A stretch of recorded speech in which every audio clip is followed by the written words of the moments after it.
से स्वागत है आप सब किंग टूल्स में। अल्हम्दुलिल्लाह बहुत बहुत बहुत आप लोग का प्यार मिला और कहाँ से कस्टमर आ रहे हैं।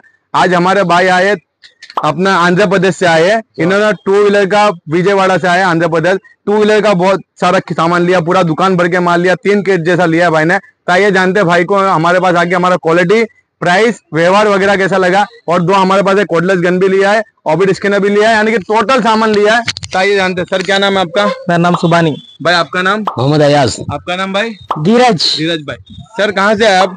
विजयवाड़ा, आंध्र प्रदेश। आंध्र प्रदेश। तो सर थोड़ा आपका तेलुगु लैंग्वेज में बोल के बता दो, आप कहाँ से आए और आपका नाम, आपको क्वालिटी, ప్రైస్ वगैरह कैसा लगा भाई? మేము ఆంధ్రప్రదేశ్ నుండి వచ్చాము. ఎవరికైనా టూల్స్ మంచిగా కావాలంటే కింగ్ టూల్స్ కి రండి. సూరత్, గుజరాత్ లో టూల్స్ అన్ని బాగా ఉంటాయి, రీజనబుల్ గా ఉంటాయి, ప్రైస్ కూడా చాలా బాగుంటాయి. వచ్చి తీసుకోండి ఎవరైనా కావాలంటే. अच्छा, और जो अपना तेलंगाना में जो वीडियो देख रहा है उसको क्या बोलना चाहोगे आप? यहाँ पे आना चाहिए नहीं आना चाहिए? ఇన్స్టాగ్రామ్ లో గానీ యూట్యూబ్ లో గానీ ఇక్కడ ఎవరైనా వీడియో చూస్తూ ఉంటే వచ్చి